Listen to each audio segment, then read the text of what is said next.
नमस्कार दोस्तों, आज हम लोग क्लास 4th महाराष्ट्र बोर्ड से ईवीएस परिसर अध्ययन पढ़ने वाले हैं। क्लास 4th का है ये महाराष्ट्र बोर्ड। इसका जो फर्स्ट लेसन है प्राणियों का जीवन क्रम, दूसरा है सजीवों के परस्पर संबंध, तीसरा है पानी संचयन, चौथा पानी का पीने का पानी, घर घर पानी, घर घर में पानी, भोजन की विविधता, आहार की पौष्टिकता, अमूल्य भोजन, हवा, वस्त्र, देखे तो शरीर के अंदर छोटे रोग, घरेलू योग, उपचार, दिशा और मानचित्र और संकेत, हमारा जिला, हमारा राज्य, दिन और रात, हमारे व्यक्तित्व का विकास, परिवार और पड़ोस में होने वाले परिवर्तन, मेरी आनंददायी पाठशाला, मेरा उत्तरदायित्व और संवेदनशीलता, सामूहिक जीवन के लिए व्यवस्थापन, परिवहन तथा संचार व्यवस्था, प्राकृतिक आपदा और क्या हम परिसर के लिए संकट उत्पन्न कर रहे हैं। ये सारे लेसन आज हम एक वीडियो में कंप्लीट करने वाले हैं। तो आइए देखते हैं फर्स्ट लेसन, प्राणियों का जीवन क्रम।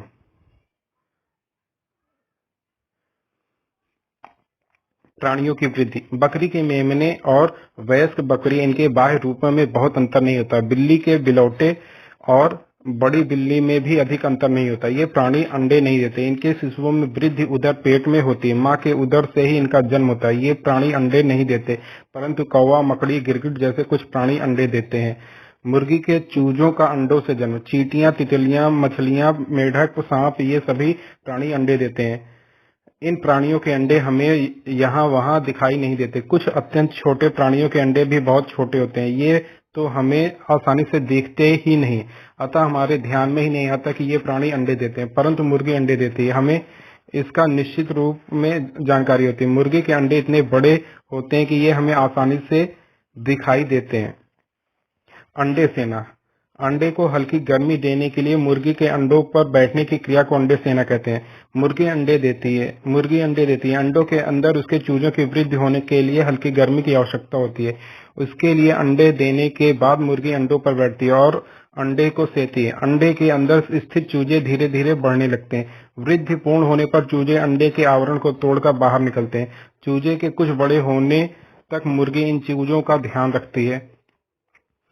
जिस समय मुर्गी अंडे को सेती है उस समय वह अंडे की सुरक्षा हेतु आक्रामक बन जाती है। यदि कोई अंडे के पास जाए तो वह दौड़कर उस पर झपट पड़ती है। मुर्गी और उसके चूजे में किन बातों में समानता होती है? रूपांतरण अब देखेंगे। बकरी का मेमना और बकरी, इन दोनों में समानता होती है। मुर्गी के चूजे और मुर्गी में भी समानता होती है, परंतु तितली की इल्ली और तितली में बहुत अंतर होता है। किसी प्राणी के शिशु और पूर्ण अवस्था प्राप्त प्राणी के रूप में इतना बड़ा अंतर होता है कि वह आसानी से हमारे ध्यान में आ जाता है। इसी को रूपांतरण कहते हैं।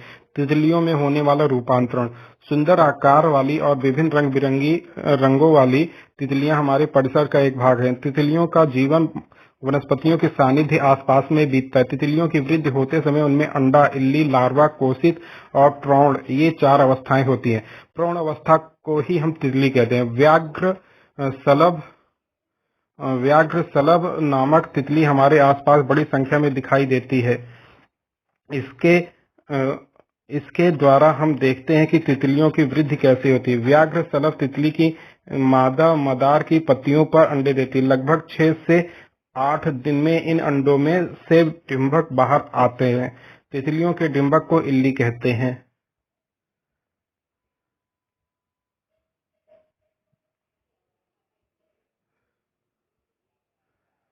तितलियों के डिंभक को इल्ली कहते हैं।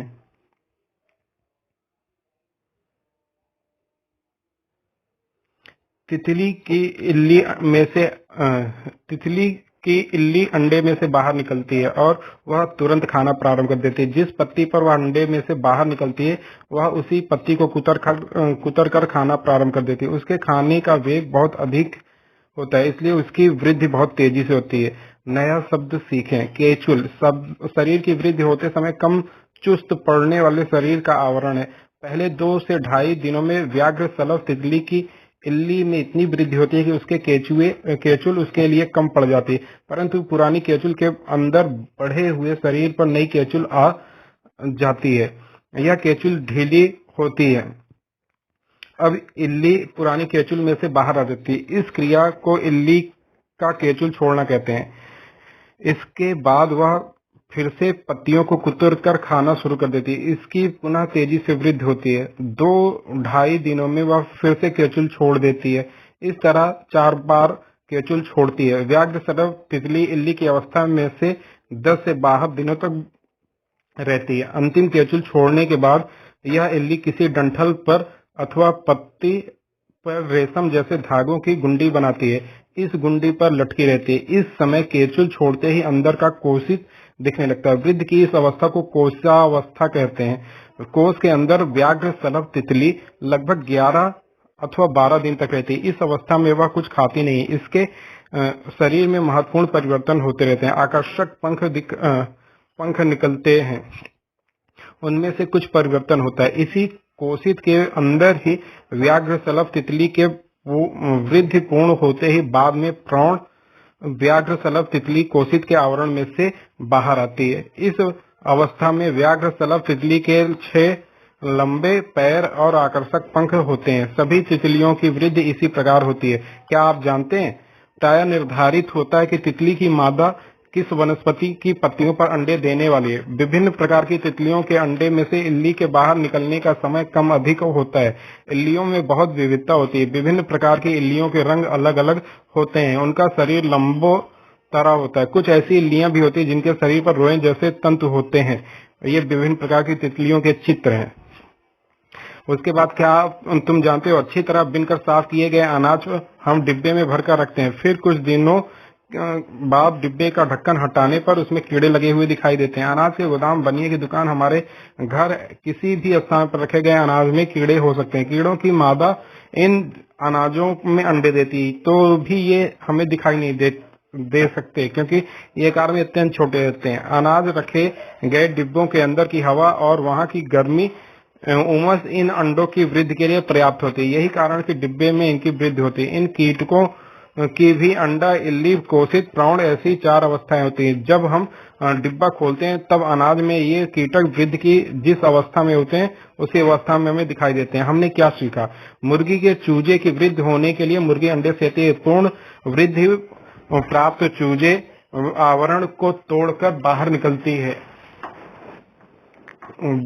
आते हैं। तितलियों की वृद्धि की 4 अवस्थाएं होती हैं। अंडा, इल्ली, कोशित और प्रौढ़ तितली है। व्याघ्र सर्प तितली मदार पेड़ की पत्तियों पर अंडे देती है। अंडों में से इल्ली बाहर निकलती है, उसे तितली कहते हैं। इल्ली की पूर्ण वृद्धि हो जाने पर वह कोशित अवस्था प्राप्त कर लेती है। पूर्ण वृद्धि हो जाने पर तितली कोश से बाहर आ जाती है। उस समय उसे 6 लंबे पैर और आकर्षक पंख होते हैं। अब हम अगला लेसन पढ़ने वाले हैं। लेसन नंबर 2 है सजीवों के परस्पर संबंध। नीचे दी गई पहेली तुम अवश्य हल कर सकोगे। ठीक दोपहर मिलती छाया, वहां थोड़ा सा रुक जाना। वृक्ष पुराना, तना है बड़ा, दाढ़ी लंबी, लिए है बखड़ा। इस पहेली का अत्यंत उत्तर आसान है। क्या तुम पहेली हल कर सकते हो? छाया के लिए कौन सा वृक्ष इन व्यक्तियों के लिए उपयोगी बन सका है? तो इसमें क्वेश्चन पूछा गया है कि परिसर की बहुत सी वनस्पतियां अलग अलग कारणों से हमारे लिए उपयोगी होती हैं। नीचे कुछ वनस्पतियों के नाम दिए गए हैं। इनकी पत्तियां हम किस लिए उपयोग करते हैं? जैसे नागबेल, पलाश, मेथी, अडूसा, नीम, मीठा नीम, इन सब का उपयोग हम करते हैं। सजीवों की आवश्यकता की पूर्ति परिसर से होती है। भोजन, पानी, हवा, वस्त्र और आवास इत्यादि हमारी कई आवश्यकताएं। हमारी इन आवश्यकताओं की पूर्ति परिसर द्वारा होती है। भोजन, पानी और हवा, ये सभी सजीवों की आवश्यकताएं हैं। परिसर द्वारा इन आवश्यकताओं की पूर्ति होती है, परंतु प्रत्येक प्रकार के सजीवों की आवश्यकताओं में अंतर होता है। चूहा दिन भर में जितना पानी पीता है उतने पानी से हाथी की एक बार में भी प्यास नहीं बुझ सकती। थोड़ा मनोरंजन करते हैं। फूलों के मीठे मकरंद से तितली अपनी भूख मिटाती है। क्या मेढक के लिए यह उपयोगी होगा? बकरी वृक्षों के पत्ते खाती है, अतः क्या बाघ वही खाएगा? मछलियां पानी में श्वसन कर सकती हैं, परंतु क्या कबूतर भी वैसा कर सकता है? रामबाण पानी में बढ़ता है, तो क्या नींबू और बैंगन पानी में बढ़ेंगे? मछलियों में रामबाण पानी में बढ़ता है, वैसे सिंगाड़ा भी पानी में बढ़ता है, तो ये 2 पानी में बढ़ने वाले प्लांट्स हैं। तो क्या नींबू और बैंगन पानी में बढ़ेंगे? बिल्कुल नहीं बढ़ेंगे। मछलियों ने पानी छोड़कर जमीन पर रहने का निश्चय किया। क्या मछलियां ऐसा कर पाएंगी? नहीं कर पाएंगी। हींग के 2 खाली डब्बे लो। एक एक्सपेरिमेंट है, उसको 1 या 2 क्रमांक दो, उन 2 डिब्बों में लगभग पौन भाग तक मिट्टी भरो। बीज बोने के लिए पानी डालकर मिट्टी को पर्याप्त गीली करो। अब प्रत्येक डिब्बी में मोठ के 2 अंकुरित बीज बो दो। क्रमांक 1 वाले डिब्बे में प्रतिदिन 1 या 2 चम्मच पानी डालो। क्रमांक 2 वाले में प्रतिदिन 4 या 5 बार पानी डालो। ऐसा 6 दिन तक करो। तुम्हें क्या दिखाई देगा? क्रमांक 1 वाले डिब्बे का पौधा अच्छी तरह बढ़ा है, परंतु क्रमांक 2 वाला डिब्बे का सड़ने लगा। ऐसा क्यों? जो वनस्पतियां जली नहीं वे जलयुक्त स्थान पर जीवित नहीं रह सकती। आवश्यकता से अधिक पानी मिलने पर वह सड़ जाती है। सजीव उसी स्थान पर पाए जाते हैं जहां उनकी सभी आवश्यकताओं की पूर्ति होती है, अर्थात वो अनुकूलन कर सकते हैं। बाघ को ही देखो, बाघ के शरीर पर धारियां पट्टे होते हैं। भक्ष्य के लिए वह घास में घात लगाकर बैठा रहता है, परंतु शरीर की धारियों के कारण भक्ष्य को बाघ का पता भी नहीं चलता। इसके विपरीत घास वाले क्षेत्र में हिरण, नीलगाय और अरना मतलब जंगली भैंसा जैसे प्राणी होते हैं। भूख लगने पर उन्हें खाकर बाघ अपना पेट भर सकता है। गर्मी के दिनों में भी आसपास पानी के ऐसे स्रोत होने चाहिए जो सूखे नहीं हैं। इन स्थानों पर घनी झाड़ियां, ऊंची घास अथवा पहाड़ी गुफा होने की संभावना होती है। इससे निवास के लिए बाघ को ओट मिल जाती है। ये समस्त चीजें जहां होती हैं, बाघ का निवास वहीं होता है। अपनी आवश्यकताओं की पूर्ति के लिए मनुष्य विभिन्न प्राणियों को पालता है। पाले गए प्राणियों से वह अपार स्नेह करता है। वह उनकी आवश्यक देखभाल भी करता है, उन्हें खिलाता पिलाता है। प्राणियों के बीमार होने पर उनका उपचार करता है। इन प्राणियों द्वारा मनुष्य को कई प्रकार की वस्तुएं मिलती है। मनुष्य को दूध, दही, मांस, अंडे आदि खाद्य पदार्थ मिलते हैं। कुछ प्राणी मनुष्य के लिए बोझ होने और ढोने, बैलगाड़ी खींचने में उपयोगी होते हैं। खेतों की जुताई, बुआई जैसे परिश्रमी कामों के लिए भी किसान इन पालतू प्राणियों की सहायता लेता है। कुत्ता घर की रखवाली करता है। भेड़ों से मनुष्य को ऊन प्राप्त होता है। पालतू प्राणी भी मनुष्य से स्नेह करते हैं। क्या आप जानते हैं पालतू प्राणियों का मलमूत्र भी मनुष्य के लिए उपयोगी होता है। गाय, भैंस, गोबर से उपले बनाए जाते हैं। सूखे उपले ज्वलनशील होते हैं। ग्रामीण भागों में बहुत से स्थानों पर ईंधन के रूप में उपलों का उपयोग किया जाता है। उपलों के ज्वलन से धुआं होता है। गाय और भैंस के गोबर से गोबर गैस नामक ज्वलनशील गैस तैयार करते हैं। इसके जलने से धुआं नहीं होता है, उसका भी ईंधन के रूप में उपयोग करते हैं। मिट्टी के घरों को लीपने में गोबर का उपयोग किया जाता है। गाय, भैंस आदि के गोबर से गोबर की खाद और भेड़ों तथा बकरियों की लेंड़ी से लेंड़ी खाद तैयार की जाती है। किसान इनका उपयोग खेती के लिए करते हैं। जिस प्रकार मनुष्य को प्राणियों की आवश्यकता होती है, उसी प्रकार वनस्पतियों की भी होती है। अनाज, साग, सब्जी, विभिन्न प्रकार के फल इत्यादि वस्तुएं मनुष्य को वनस्पतियों से प्राप्त होती हैं। मनुष्य में फूलों के लिए भी रुचि होती है। विभिन्न अवसरों पर हम फूलों का उपयोग करते हैं। फूल भी हमें वनस्पतियों से ही मिलते हैं। कपड़ों के लिए आवश्यक कपास भी हमें वनस्पतियों से मिलती है। अपनी आवश्यकताओं की पूर्ति के लिए हम वनस्पतियों का विधि पूर्वक रोपण करते हैं, बीज बोते हैं, उन्हें सही ढंग से पानी मिलता रहे उसका ध्यान रखते हैं। आवश्यकता के अनुसार खाद देते हैं, उनमें कीड़े न लगे हो इसके लिए कीटनाशक का छिड़काव करते हैं। वनस्पतियों भी हमें भर भर कर देती हैं, हमारी आवश्यकताओं की पूर्ति करती हैं। परिसर के अन्य सजीवों को भी परिसर से ही हमें भोजन मिलता है। भूख लगने पर छिपकलियां कीड़ों को खाती हैं। कुछ विशेष प्रकार वाले सांप चूहों खाते हैं। बाघ हिरणों को खाता है। भेड़ बकरियां झाड़ियों की पत्तियां खाती हैं। गाय और भैंस घास खाती है। अर्थ यह है कि सभी सजीवों को भोजन परिसर से मिलता है। नया शब्द इसमें से सीखना है, जैसे वृक्षवासी, वृक्ष पेड़वासी, वृक्ष मतलब पेड़, वासी मतलब रहने वाले। अपने पूरे जीवन में अधिक से अधिक समय तक पेड़ों पर व्यतीत करने वाले प्राणी, पेड़ों पर रहने वाले प्राणी। बंदर और गिलहरी जैसे प्राणियों का आवास पेड़ पर होता है। इसका उन्हें कुछ लाभ भी मिलता है। ऊंचाई पर रहने के कारण शत्रुओं से अपनी रक्षा करने में उन्हें आसानी होती है। इसके अतिरिक्त फलों को खाकर वो अपना पेट भी भरते हैं। उन्हें वृक्षवासी या वृक्षारोही प्राणी कहते हैं। वे जिन पेड़ों के सहारे जीवित रहते हैं, अनजाने में वे उन पेड़ों की सहायता भी करते हैं। वृक्षवासी प्राणी इधर उधर घूमते रहते हैं। फलता उनकी विष्ठा के माध्यम से पेड़ों के फल के बीज पूरे परिसर में सर्वत्र बिखरते रहते हैं। इसके कारण नवीन स्थानों पर पेड़ों के उगने में सहायता मिलती है। कुछ ऐसे पक्षी भी हैं जो घोंसले बनाने के लिए पेड़ों का उपयोग करते हैं। तुमने क्या सीखा? भैंस की पीठ पर बगुला बैठता है। घास वाले स्थान पर भैंस घास चरती है। उस समय उसकी पीठ पर कोई बगुला अवश्य आकर बैठता है। इसका क्या कारण हो सकता है? बगुलों के भोजन में विभिन्न प्रकार के कीटकों का समावेश रहता है। घास में अधिक संख्या में कीटक होते हैं। ये कीटक बगुलों को आसानी से स्पष्ट दिखते नहीं, इसलिए बगुला इन कीटकों को पकड़ नहीं पाता। उसी घास में भैंस चरने के लिए आती, चरते समय आगे जाने के लिए वह पैर आगे बढ़ाती, जहां भी उसके पैर पड़ते हैं वहां के कीटक घबरा कर उठते हैं। इसी समय भैंस की पीठ पर बैठा हुआ बगुला उन कीटकों की सफाई से पकड़ लेता है और उन्हें निगल जाता है ना एक अच्छी युक्ति। जलवायु के अनुसार सजीवों में होने वाले परिवर्तन जानकारी प्राप्त करेंगे। इसमें क्या है, आम के पेड़ पर बौर कैसे आता है, उसे क्या कहते हैं संपूर्ण वर्ष में, बरगद के पेड़ पर क्या वर्ष भर पत्तियां होंगी बरसात के समय, ये सारे क्वेश्चन है जिसको हमें ढूंढना चाहिए। जामुनों की ऋतु किस माह में आती है, तो हमारे देश में ग्रीष्म काल, वर्षा काल और शीतकाल, ये 3 ऋतुएं होती हैं। ग्रीष्म काल में हमें खूब गर्मी लगती है, उस समय हमें सूती कपड़े पहनते हैं, भरपूर पानी भी पीते हैं। वर्षा काल में बाहर जाने पर शरीर को भीगने से बचाने के लिए छतरी, छाते और कुछ लोग बरसाती कोट भी पहनते हैं। शीतकाल की ऋतु में ठंड से बचने के लिए हम गर्म कपड़े पहनते हैं। जिस प्रकार इन तीनों ऋतुओं का मनुष्य पर प्रभाव पड़ता है, उसी प्रकार अन्य सजीवों पर भी होता है। ऋतुओं के अनुसार सजीव में जगत में होने वाले परिवर्तन हमें प्रत्येक वर्ष दिखाई देते हैं। शीत ऋतु का वर्णन पतझड़ की ऋतु के रूप में भी करते हैं, क्योंकि शीत ऋतु में बहुत से पेड़ों की पत्तियां झड़ जाती हैं। जिन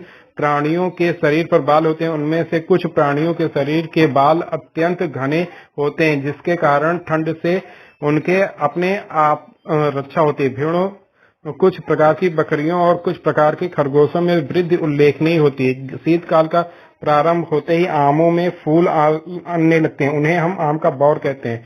हमने क्या सीखा, नया क्या सीखा, कोपल, कोपल मतलब पल्लव, पेड़ों पर आने वाली नई तथा कोमल पत्तियां, ये ललछाऊ रंग की होती हैं। जब ये बढ़कर बड़ी होने लगती हैं, तब एक और उनका रंग बदलकर हरा हो जाता है। फरवरी माह में समाप्त होते होते सर्दी का प्रभाव कम होने लगता है। मार्च का माह शुरू होते ही गर्मी का अनुभव होने लगता है।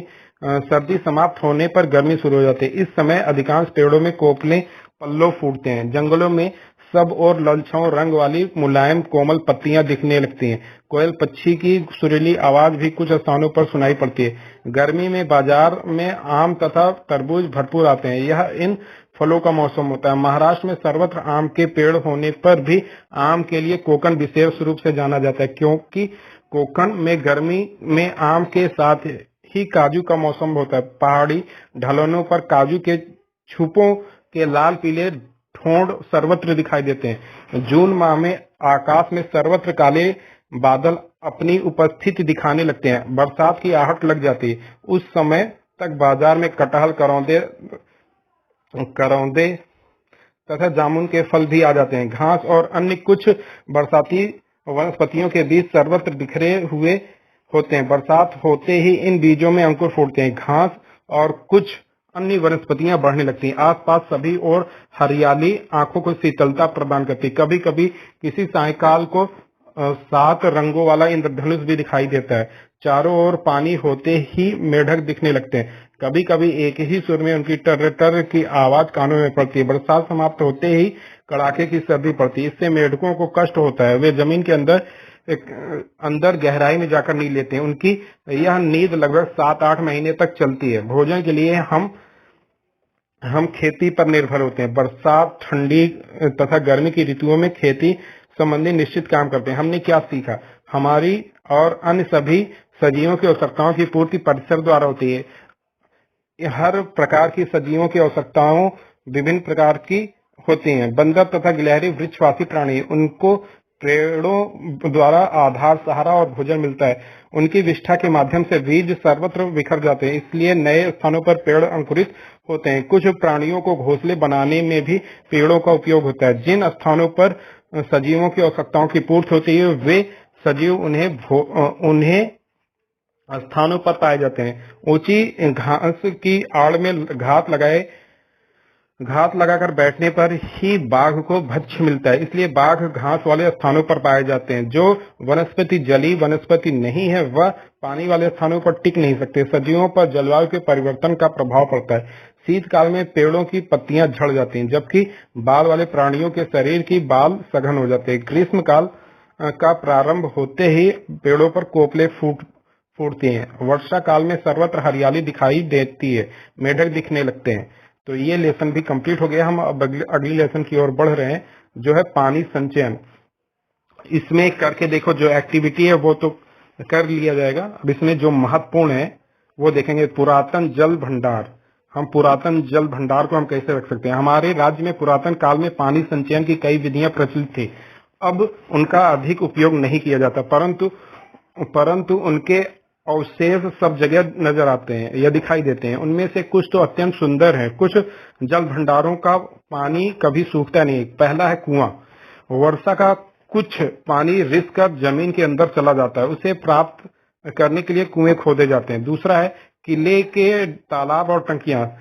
पहले लोग किलों पर रहते थे, उन्हें अब पानी की आवश्यकता होती थी। किलों पर तालाब होते थे, साथ ही पत्थरों में खनी पानी की टंकियां भी होती थी। कुइयां, तीसरा है कुइयां। कुइयां मतलब छोटा कुआं। पीने का पानी प्राप्त करने के लिए पहले के समय कुइयां खोदी जाती थी। उनका घेरा कम होता था। डोरी से बंधी हुई डोलची को कुइयों में डालकर पानी निकाला जाता था।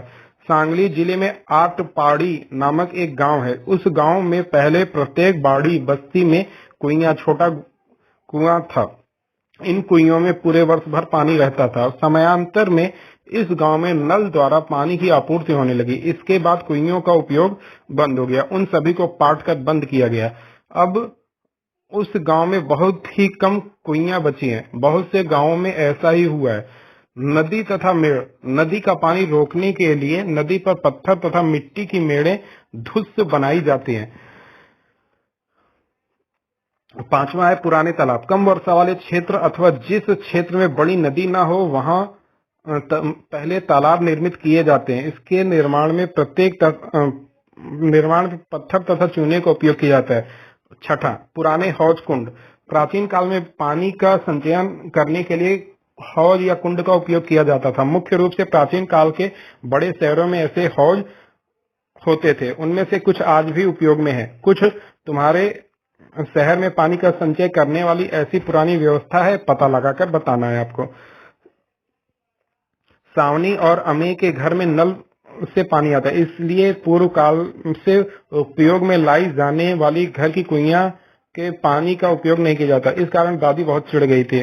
दादी की चिढ़ को दूर करने के लिए सावनी और अमे कुइयां के पानी का उपयोग फिर से कर सकते हैं। उन्हें क्या करना चाहिए ये बताना है। पानी संचयन की नवीन व्यवस्थाएं क्या है। पहला है बांध। पानी संचयन की नवीन व्यवस्थाओं में से प्रमुख व्यवस्था है बांध। बांध के निर्माण द्वारा पानी का अधिक मात्रा में संचय होने लगता है। अधिक पानी मिलने के कारण फसलों की खेती बाड़ी पैमाने पर होने लगी। महानगरों की संख्या बढ़ गई और कारखाने खड़े किए जा सके। विद्युत उत्पादन भी संभव हुआ। महाराष्ट्र में जायकवाड़ी, कोयना, उजनी, एलदारी जैसे अनेक बड़े बांध हैं। ये बांध वास्तव में कहाँ है, उन्हें अपने पाठ्य पुस्तक के राज्य के प्राकृतिक मानचित्र में खोजना है। वेधन कुआं। जमीन के अंदर के पानी का उपयोग करने के लिए पहले कुएं और कुइयां खोदी जाती थी, परंतु उनसे भी अधिक गहराई वाले पानी का उपयोग करना संभव नहीं था। बिजली का उपयोग प्रारंभ होने पर पंप द्वारा अधिक गहराई में स्थित पानी उलीचा जा सकता था। इसलिए अब बंधन कुएं, बोरवेल खोदे जाने लगे। ये कुएं बहुत गहरे होते थे, परंतु उनका घेरा बहुत छोटा होता था।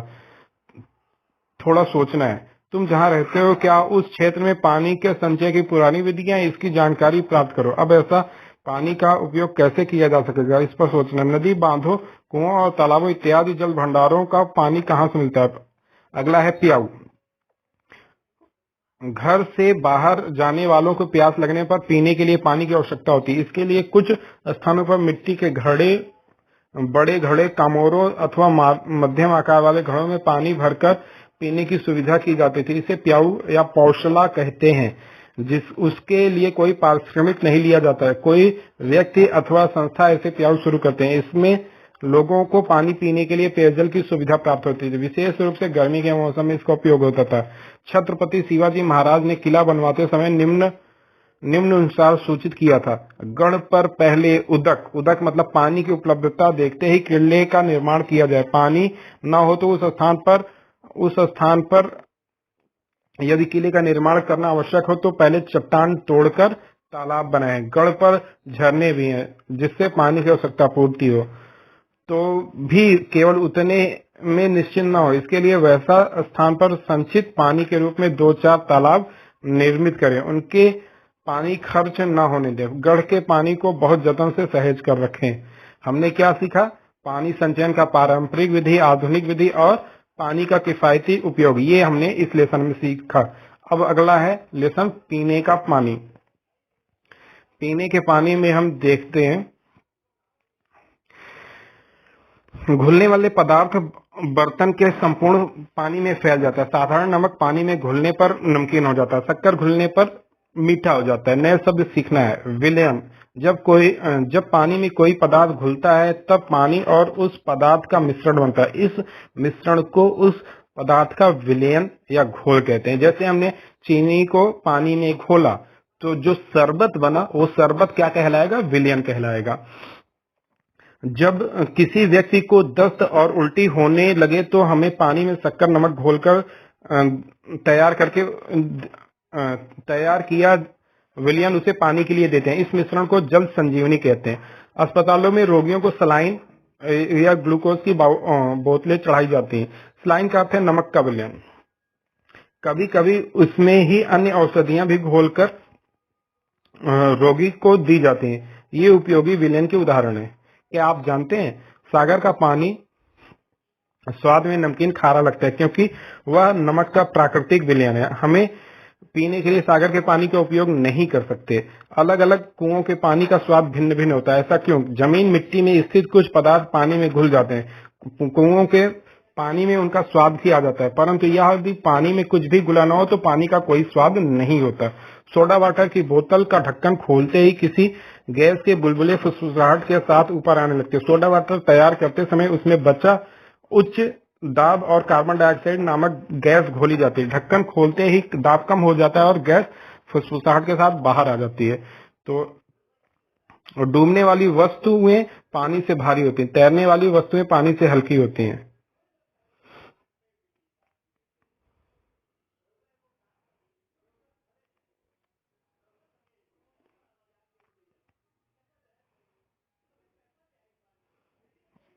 अहानिकारक पेयजल अर्थात लाभदायक पेयजल। तो हम जो पानी पीते हैं वह अहानिकारक होना चाहिए अर्थात लाभदायक होना चाहिए। शुद्ध पानी में रंग, गंध एवं स्वाद होता ही नहीं, मतलब ये रंगहीन, स्वादहीन, गंधहीन द्रव है। यदि पानी में रंग दिखाई दे अथवा दुर्गंध आती है तो ऐसा पानी कदापि नहीं पीना चाहिए। ऐसा पानी पीने पर लोग बीमार हो सकते हैं। बरसाती गंदले पानी को हमें निथार लेते हैं, आवश्यक हो तो उसमें फिटकरी फिराते हैं अथवा छान लेते हैं। इससे पानी का गंदलापन कम हो जाता है। पानी स्वच्छ तथा पारदर्शक दिखने लगता है। क्या यह पानी अहानिकारक हो सक गया है? आओ हम इस संबंध में कुछ जानकारी प्राप्त करें। नया शब्द सीखना है। सूक्ष्म, आकार में अत्यंत छोटा, जो निरी आंखों से न दिखाई दे अथवा उत्तल लेंस से भी दिखाई न दे। सूक्ष्म जीव, आकार में अत्यंत सूक्ष्म सजीव होते हैं। सूक्ष्म दर्शी, सूक्ष्म वस्तुओं को देखने के लिए बड़ी बड़ी प्रयोगशाला में पाया जाने वाला उपयोगी साधन है।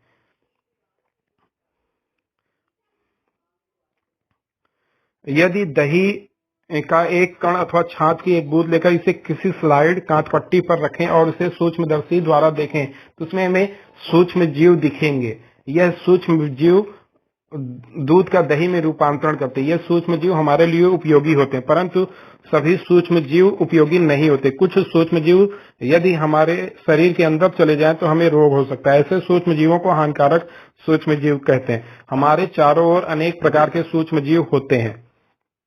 ये सूक्ष्म जीव मिट्टी, हवा, पानी और चट्टानों पर कहीं भी हो सकते हैं। पानी में हानिकारक सूक्ष्म जीव होने पर वे आंखों से नहीं दिखाई देते। ऐसे सूक्ष्म जीवों वाला पानी पारदर्शक दिखाई देने पर क्या अहानिकारक हो सकता है? वर्षा ऋतु में प्रायः अतिसार, दस्त अथवा गैस्ट्रो जैसे रोगों का संक्रमण होता है। ऐसी स्थिति में पानी को निथार कर तथा छानकर बाद में उबालना चाहिए।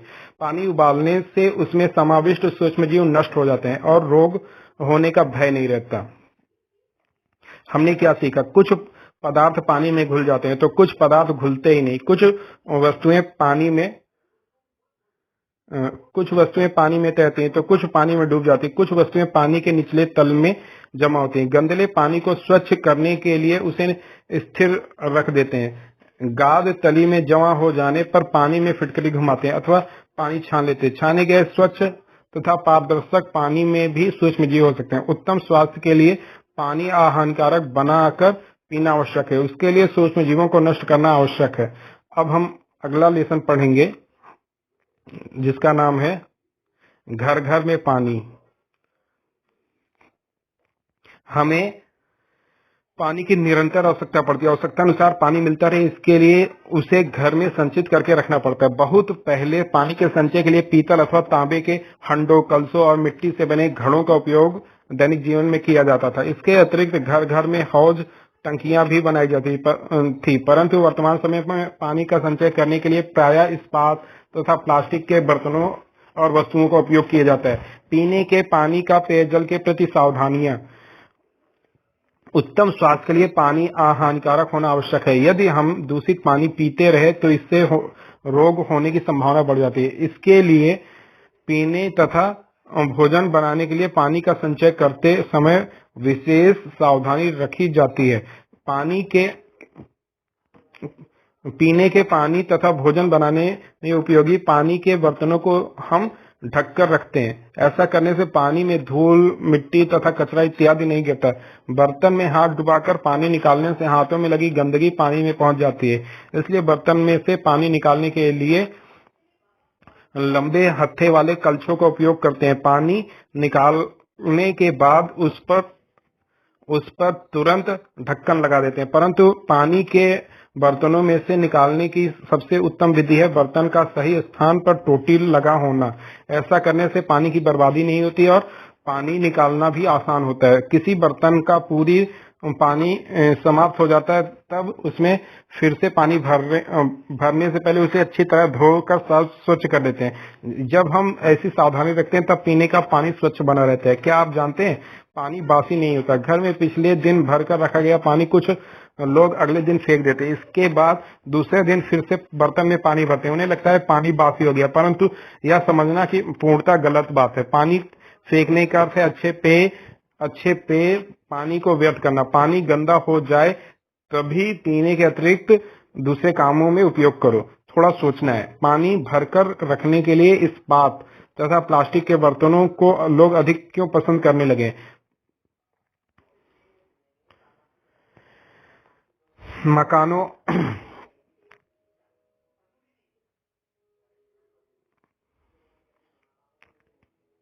प्लास्टिक में पानी नहीं पीना चाहिए। इससे हमें हानिकारक दुष्परिणाम देखने को मिलेंगे। गांव के पानी की पूर्ति, तालाब, नदियां और बांध इत्यादि पानी के स्रोत हैं। ये स्रोत हमारे घरों से पर्याप्त दूर हो सकते हैं। वहां से सीधे पानी लेकर आने में कठिनाइयां होती है। इसके अतिरिक्त अन्य स्रोतों का पानी जैसे का वैसा घरों में पीने के लिए उपयोग में लाया जा सकता है। इससे आश्वस्त करना आवश्यक संभव नहीं है। इसलिए गांव के समीप कोई बड़ा स्रोत देखा जा सकता है। किसी नहर अथवा बड़े जलवाहक की सहायता से संपूर्ण गांव के लिए एक ही स्थान पर पानी लाया जाता है। उसे वहां पीने के लिए अहानिकारक बनाया जाता है। इसे जल शुद्धिकरण कहते हैं। जल शुद्धिकरण केंद्र से सब लोगों तक पानी की आपूर्ति करने के लिए सुविधा प्राप्त होती है। इसे जल का वितरण कहते हैं। ऊंचाई पर लगी टंकियां। हम जानते हैं कि पानी अपने स्तर से निचले स्तर की ओर बहता है, परंतु यदि ऊपर की ओर ले जाना हो तो हमें अतिरिक्त बल लगाना पड़ेगा, अर्थात मोटर से उसे ऊपर चढ़ाना पड़ेगा। लेकिन ऊपर से नीचे वो स्वतः ही आ जाता है, क्योंकि पानी की प्रवृत्ति क्या होती है, ऊपर से नीचे बहना। बिजली की खोज होने से पहले पानी को अधिक ऊंचाई तक ले जाना संभव नहीं था, परंतु आज बिजली से चलने वाले यंत्र की सहायता से हम ऊंचाई तक लेकर चले जाते हैं। जल शुद्धिकरण केंद्र का पानी घर घर पहुंचने से पहले ऊंचाई पर स्थित किसी टोटी में संग्रहित करते हैं, किसी टंकी में संग्रहित करते हैं। जैसे आवश्यकता हो उसके लिए टंकी का पानी बड़े नलों से छोड़ते हैं। ऊंचाई पर स्थित टंकी के नल से कई शाखाएं निकलती हैं। वे शाखाएं टंकी के सभी ओर स्थित अलग अलग बस्तियों में पहुंचाई जाती हैं। बस्ती तक पहुंचने के बाद प्रत्येक शाखा से क्रमशः कुछ और छोटी शाखाएं निकलती हैं। अंत में पानी घर घर पहुंचता है। कुछ स्थानों पर किसी बस्ती के लिए 2 या 3 सार्वजनिक नल होते हैं। आसपास के लोग वहां पर परिवार के लिए आवश्यक पानी भरते हैं। क्या आप जानते हैं पानी के बिना मनुष्य जी नहीं सकता है। इसलिए जहां तक संभव हो पानी के स्रोत मानव बस्तियों के समीप होने चाहिए। इसलिए प्राचीन काल में नगरों का स्थान बड़ी नदी के किनारे होता था। हमारे देश में ऐसे बहुत से महानगर हैं। उत्तर भारत में हमारे देश की राजधानी दिल्ली यमुना नदी के तट पर बसी है। बिहार में गंगा नदी के तट पर पटना और महाराष्ट्र में गोदावरी नदी के तट पर नासिक शहर बसे हैं। इस प्रकार के प्राचीन नगरों के उदाहरण हैं। अभी भी कुछ बस्तियों में लोग कुओं अथवा नलकूपों से पानी निकालते हैं, परंतु ऐसे पानी को अहानिकारक बनाना पड़ता है। यदि कुओं का पानी पीने के लिए हानिकारक होने की संभावना हो तो उसे उबालकर ठंडा होने पर पी सकते हैं। ऐसा कर लेना चाहिए जिससे स्वास्थ्य के लिए कोई खतरा न रहे। कुछ स्थानों पर टैंकरों द्वारा पानी का परिवहन करके बस्तियों में पानी की आपूर्ति की जाती है।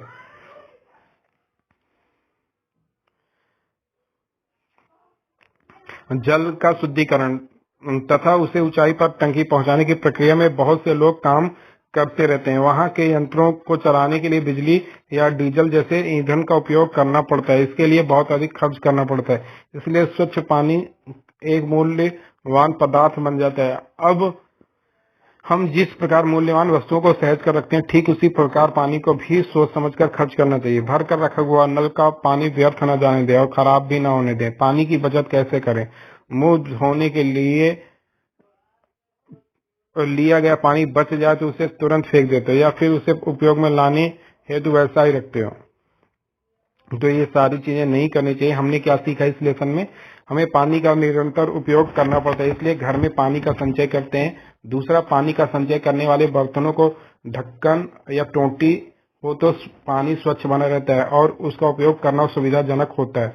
पीने का पानी अहानिकारक न होने पर रोग हो सकते हैं, इसलिए उसे अहानिकारक बनाना पड़ता है। बड़े गांवों और महानगरों में जल शुद्धिकरण केंद्र अथवा जल वितरण की व्यवस्था होती है।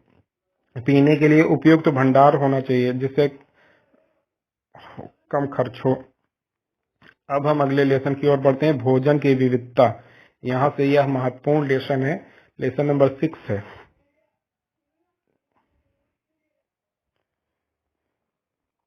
लेसन नंबर 6, भोजन की विविधता। हम अपने दैनिक आहार में बाजार से खरीद कर लाई गई सब्जियों तथा अनाजों का उपयोग करते हैं। इस संदर्भ में आओ हम नीचे दी गई कृति को पूरा करें। जैसे चावल, धान, घर में बनाए गए पदार्थ, इससे क्या बनता है? भाकरी, कोंचा, भात, इडली बनती है, ये चावल से बनती है। ऐसे ही मित्र की सूची के लिए चावल से क्या बनेगा? तो जैसे मोदक बना लिया, डोसा बना लिया। तो भारत प्रमुख खाद्यान्न फसलें चावल, गेहूं, ज्वार, ये सारी चीजें होती हैं। उसके बाद हमारे देश में खेती का व्यवसाय सर्वत्र किया जाता है। यह खेती मुख्यतः वर्षा के पानी पर निर्भर रहती है। सभी स्थानों पर समान रूप में वर्षा नहीं होती, वह कम अधिक होती है। अधिक वर्षा वाले क्षेत्र में धान, चावल, नारियल, मड़ुआ, सांवा की फसलें होती हैं। मध्यम वर्षा वाले क्षेत्रों में गेहूं, अरहर, सोयाबीन की फसलें उपजाई जाती हैं। कम वर्षा वाले क्षेत्रों में ज्वार, बाजरा, मोठ जैसी फसलें उगाई जाती हैं। अच्छी फसल होने के लिए उत्तम बीज, उपजाऊ मिट्टी, पर्याप्त सूर्य प्रकाश और अपेक्षित पानी की आवश्यकता होती है। हमारे देश में ऋतुओं के अनुसार अनाज तथा साग सब्जी में विविधता दिखाई देती है। ऋतु के अनुसार फलों की उपलब्धता कम अधिक होती है। ऋतुओं के अनुसार उनमें भी अधिकता अंतर आता है। किसी भी क्षेत्र में पैदा होने वाली मुख्य फसलों का उपयोग उस क्षेत्र में विभिन्न खाद्य पदार्थ बनाने के लिए किया जाता है। उदाहरण, महाराष्ट्र के पठारी क्षेत्र में ज्वार का विपुल मात्रा में उत्पादन होता है। इस क्षेत्र में ज्वार से परिमल, खील, भाकरी, घुघरी, पापड़, बड़ी, कोहड़ौडी, चीला, धपाटे, पराठे इत्यादि खाद्य पदार्थ बनाए जाते हैं। कोंकण अथवा सागर के तटीय क्षेत्रों में चावल, नारियल तथा नारियल तेल का बड़े पैमाने पर उपयोग किया जाता है। मध्य महाराष्ट्र में ज्वार, बाजरा, मूंगफली, सोयाबीन, तिल तथा सरसों आदि का बड़े पैमाने पर उपयोग किया जाता है। ध्यान दो कि मिट्टी तथा जलवायु के अनुसार फसलों में अंतर होता है। इस परिवर्तन के अनुसार ही उस क्षेत्र के लोगों का आहार निर्धारित होता है।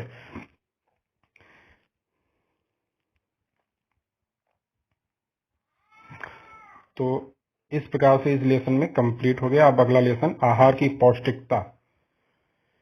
हमारे दैनिक जीवन के कुछ खाद्य पदार्थों के नाम दिए गए हैं, उनका वाचन करना है। जैसे भात पकाया हुआ चावल कहलाता है, मूंग की पतली दाल आमटी कहलाती है, और लोबिया की घुघरी, गेहूं की रोटी, ज्वार की भाखरी, कोंचा, पत्ता गोभी, करम कला की सब्जी, बैगन का भरता, चोखा, गाजर का रायता, प्याज की पकौड़ी, लहसुन की चटनी, नींबू का अचार, दही, पापड़, बड़े कलछे अथवा बड़े चम्मच का उपयोग करके इनमें से कौन से पदार्थ परोसते हैं?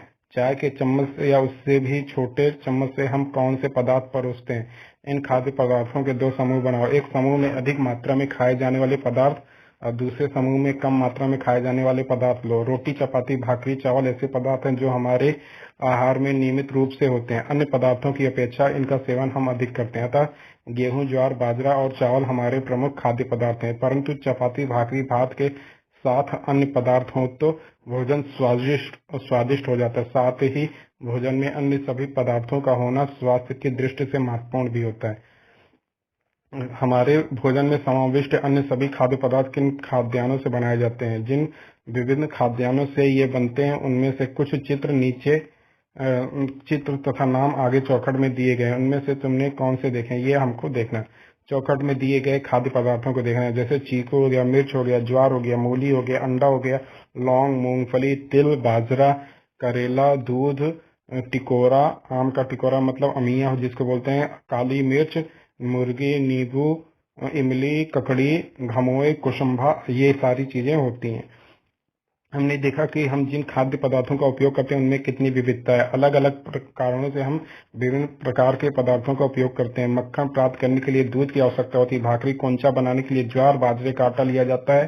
पदार्थ को खट्टा स्वाद देने के लिए नींबू, इमली, टिकोरे, कच्चा आम का उपयोग होता है। मीठे पदार्थ बनाते समय गन्ने से मिलने वाली शक्कर या गुड़ का उपयोग किया जाता है। जिस प्रकार खाद्यान्नों में विविधता पाई जाती है उसी प्रकार लोगों की पसंद नापसंद भी अलग अलग होती है।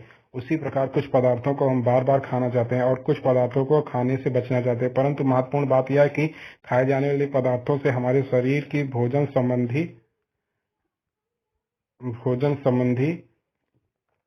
आवश्यकताएं पूरी होती हैं या नहीं, इस पर ध्यान देना आवश्यक है। शरीर की विभिन्न आवश्यकताओं की पूर्ति करने वाले घटक सभी खाद्यान्नों में अधिक या कम होते हैं। भोजन के घटकों से हमारे शरीर को ऊर्जा प्राप्त होती है। हम दिन भर कई प्रकार के काम करते रहते हैं, खेलते हैं। उसी प्रकार श्वसन तथा पाचन जैसे कार्य भी शरीर में निरंतर होते रहते हैं।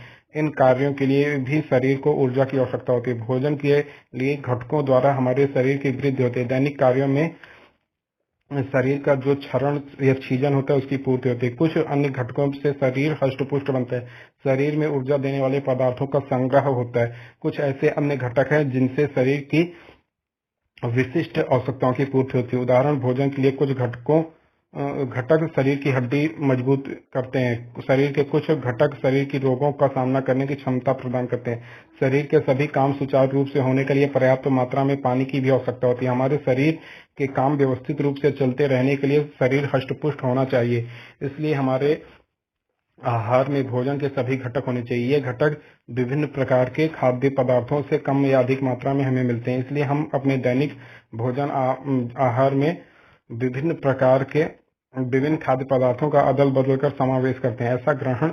ऐसा आहार ग्रहण करने से शरीर का उत्तम पोषण होता है। बहुत से लोगों को ऐसा लगता है कि सस्ते पदार्थों की अपेक्षा महंगे पदार्थ अधिक पौष्टिक होते हैं, परंतु यह सही नहीं है। सभी महंगे पदार्थ अत्यधिक पौष्टिक नहीं होते। इस प्रकार सभी सस्ते पदार्थ कम पौष्टिक नहीं होते। खाद्य पदार्थों की पौष्टिकता बनाए रखना। खाद्य पदार्थ तैयार करते समय उनके पोषक घटकों के नष्ट होने की संभावना बनी रहती है। ये नष्ट न हो इसके लिए हमें निम्न अनुसार सावधानी रखनी चाहिए। जैसे भोजन बनाते समय जितना आवश्यक हो उतना ही पानी डालना चाहिए। भोजन प्रेशर कुकर में बनाया जाए अथवा भोजन बनाते समय बर्तन पर ढक्कन रखा जाए। दलहनों का उपयोग अंकुरित करके किया जाए। अंकुर छोटे हों तभी उनका उपयोग कर लेना चाहिए। अंकुर लंबे होने तक रुकना नहीं चाहिए। आटों को चाल कर उसका चोकर नहीं निकालना चाहिए। चीकू, अंजीर, अंगूर, सेब जैसे फलों को छिलके सहित खाना चाहिए। उसी प्रकार गाजर, मूली, खीरा, चुकंदर आदि सब्जियां बिना पकाए खानी चाहिए अथवा उनका रायता बनाकर खाना चाहिए। यदि हो सके तो 2-3 पदार्थों को एकत्र कर लेना चाहिए। उदाहरण, दलहन की घुघरी में प्याज तथा उबले हुए आलू की फांक डालना, पतली दाल में सहजन की फलियां डालना, सब्जियों में कोई भिगोई हुई दाल डालना। जीव संबंधी एक मनोरंजन। हमेशा की भांति, सदा की भांति हमारे आसपास के सभी बच्चे संध्या समय उद्यान में एकत्र हुए थे। उसी समय मोनिका बहन आ गई। वो बोली, तुम लोगों को जीव की एक मनोरंजक बात बताऊं क्या? सब लोग उनके पास एकत्र हो गए। मोनिका बहन ने कहा, बिना शक्कर घोले सादे पानी में मीठा कैसे लगेगा? मोनिका बहन ने बताया, करके देखो, आंवले को अच्छी तरह चबाकर खाओ और बाद में तुरंत पानी पियो, वह मीठा लगेगा। मेरी ने कहा, अरे सच, मुझे तो मालूम नहीं था। तब बालू ने बताया, स्वाद की जानकारी जीभ से होती। पिछले वर्ष से ही हमने यह पढ़ा है, परंतु एक जीभ से हमें अलग अलग स्वादों की जानकारी जैसे होती है। सुभाष ने तुरंत पूछा, तो क्या तुम्हें 10 जीभ होनी चाहिए? इस पर सब हंस पड़े। मोनिका बहन बोली, अरे बालू, आंखें तो केवल 2 ही हैं, परंतु इन 2 आंखों से हम कितने रंग देखते हैं। ऐसे ही एक जीभ से हम अलग अलग स्वाद भी समझते हैं। निरीक्षण करो, सवेरे सवेरे उठने के बाद हाथ मुंह धोकर स्वच्छ करो, जीभ को स्वच्छ करो और दर्पण के सामने खड़े हो जाओ। अब अपनी जीभ बाहर निकालो। जीभ कैसे दिखाई दे रही? इसे अत्यंत सावधानी से देखो। जीभ पर छोटे छोटे उभार दिखते हैं। इन उभारों को स्वाद कलिका कहते हैं। स्वाद कलिका का अर्थ है स्वाद की पहचान करने वाली कलियां। इन्हीं स्वाद कलिकाओं की सहायता से हमें प्रत्येक प्रकार के स्वाद का ज्ञान होता है। विभिन्न स्वादों का आस्वादन। अब इनमें से प्रत्येक पदार्थ का स्वाद चखो। एक पदार्थ को चखने के बाद उसका बाद गलाकर गरारे करो और लगभग 2 मिनट बाद अगले पदार्थ का स्वाद चखो। नीचे दी गई तालिका अपनी कॉपी में बनाओ और उसे पूरा करो। जैसे मिश्री गुड़ का बड़ा टुकड़ा, स्वाद इसका क्या हो जाएगा? मीठा हो जाएगा। नमक का नमकीन हो जाएगा। इमली का, नींबू का खट्टा हो जाएगा। मेथी के दाने, करेले की फाक कसेला टाइप हो जाएगा या कड़वा हो जाएगा। आंवले की फाक, ये भी कैसे रहेगा? कसेला टाइप रहेगा। मनोरंजक खेल, चिन्ह द्वारा स्वाद दिखाओ। तो ये एक खेल है जो खेल लेंगे। हमने क्या सीखा? हमारे आहार में अलग अलग पदार्थ होते हैं। खाद्य पदार्थ तैयार करने के लिए उपयोग में लाए जाने वाले पदार्थ, खाद्यान्नों में विविधता होती है। खाद्य पदार्थों में हमारे भोजन की आवश्यकता की पूर्ति करने वाले भोजन के घटक कम या अधिक मात्रा में होते हैं। ये सभी घटक हमारे शरीर को अपेक्षित अनुपात में मिलाने पर हमारे शरीर की भोजन संबंधी आवश्यकताएं पूरी होती हैं। स्वाद कलिकाओं की सहायता से हमें विभिन्न स्वादों की जानकारी का बोध होता है। तो इस प्रकार से यह लेसन भी कंप्लीट हुआ। अब हम अगले लेसन को देखते हैं, जिसमें है अमूल्य भोजन। वर्षा और अर्जुन दोनों भाई बहन हैं। दोनों को ज्वार की गर्मा गर्म भाकरी, कोंचा और मक्खन बहुत ही पसंद है। मक्खन के अतिरिक्त माँ उन्हें भाकरी के साथ अन्य कई पदार्थों खाने को देती है, वे भी उनको बहुत पसंद है। अब भाकरी की कहानी इसमें पढ़ लेते हैं थोड़ा सा। मेरे पिताजी किसान हैं। ग्रीष्म काल में पाठशाला में अवकाश होता है। तब मैं छोटी थी। तभी पिताजी के साथ ट्रैक्टर पर बैठकर खेत में जाया करती थी। तब खेती के लिए अलग अलग काम शुरू होते थे। अलग अलग औजारों को ट्रैक्टरों से जोड़कर पिताजी खेती का काम करते थे। परिश्रम के रूप में पहले दिन वो खेत की जुताई करते, मिट्टी के ढीले फोड़ते, जमीन समतल करते और बुआई के लिए तैयार करते। इस प्रकार वो खेती के काम करते थे। इसके बाद मृग नक्षत्र की बरसात होते ही गर्मी से तपी हुई जमीन बुआई योग्य बन जाती। तब पिताजी खेत में बाजरे की बुआई करते। कुछ दिनों में बाजरे के पौधे मिट्टी में अपना सिर बाहर निकालते। बाजरे के साथ अपतरण भी उगते। उन्हें निराई करके निकालना पड़ता। उनके लिए पिताजी मजदूर लगाते। मजदूरी के लिए खर्च करना पड़ता। बरसात के पानी पर बाजरे की फसल तेजी से बढ़ने लगती। धीरे धीरे बाजरे के पौधे में से भुट्टे निकलते, इनमें दाने पड़ते और पक्षियों के झुंड दाना खाने को आते। ढेलवास द्वारा इन पक्षियों को भगाना पड़ता था। जब फसल पककर तैयार हो जाती तब उसके कटाई करनी पड़ती थी। खेत के प्रत्येक पौधे में लगे भुट्टे को काट कर अलग करके करना पड़ता। इसके बाद मड़ाई ओसाई करता था। भुट्टे के बाजरे के दाने मिलते। वर्षा ने कहा, कटाई का अर्थ तो मैं समझ गई, परंतु मड़ाई और ओसाई का क्या अर्थ है? माँ ने कहा, जैसा मैं बताती हूँ वैसा ही करके देखो, तब तुम्हारी बात ध्यान में आएगी। आगे की कहानी बाद में बताती हूँ। दूसरे भाग की फलियों के तो अर्जुन ने सूप में इसे उसाया वगैरह, तो फलियों को पछोड़ने पर फूटी कलियां फलियों के छिलके सूप में से नीचे गिर गए। फलियों से अलग हुए दाने सूप में रह गए। ऐसा क्यों होता है? माँ तो बेटी, इससे क्या स्पष्ट होता है? छिलके हल्के होते हैं, इसलिए पछोड़ते समय हवा से उड़कर दूसरी ओर गिर जाते हैं। दाने भारी होते हैं, इसलिए वो सूप में रह जाते हैं। ओसाई करते समय हवा का उपयोग करके दाने तथा छिलके अलग किए जाते हैं। अब आगे सुनो। मेरे पिताजी मड़ाई तथा ओसाई यंत्र द्वारा करते हैं। यंत्र में मड़ाई तथा ओसाई दोनों एक के बाद एक क्रमशः हो जाती है। कटाई के बाद भुट्टो को यंत्र में डालते हैं। फलियों में से दाने अलग छुट्टा होकर यंत्र में सही स्थान पर बांधी गई थैली में एकत्र होते रहते हैं। भुट्टों के छिलके और अन्य कचरा दूर जाकर गिरता है। परंतु जब यंत्र नहीं थे तब मड़ाई के लिए बैलों की सहायता लेनी पड़ती थी। ओसाई के लिए थोड़ा ऊंचे स्थान पर खड़ा होना पड़ता था। मड़ाई किए गए अनाज को सूप में लेकर जमीन पर गिराया जाता था। हल्का होने के कारण छिलके, भूसे तथा कचरे दूर गिरते थे। बाजरे के दाने आसपास में गिरते, इससे दानों का ढेर तैयार हो जाता है। यंत्र से काम करने में शीघ्रता होती, परंतु परिश्रम और खर्च भी करना पड़ता था। यंत्र ना हो तो मड़ाई करने के लिए बैलों का उपयोग करना पड़ता है। इसके लिए खेत में ही एक वृत्ताकार स्थान तैयार करते हैं, इसे खलियान कहते हैं।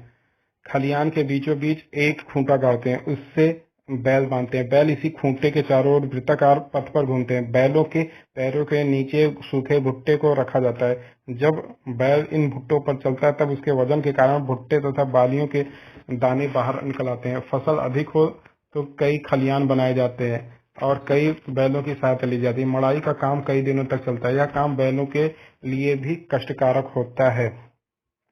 ओसाई के बाद प्राप्त अनाज बोरों में भरा जाता है। उससे कीटकों, चूहों, घूसों आदि से होने वाले विनाश से बचाना पड़ता है। इसके लिए उपयुक्त सावधानी रखनी पड़ती है।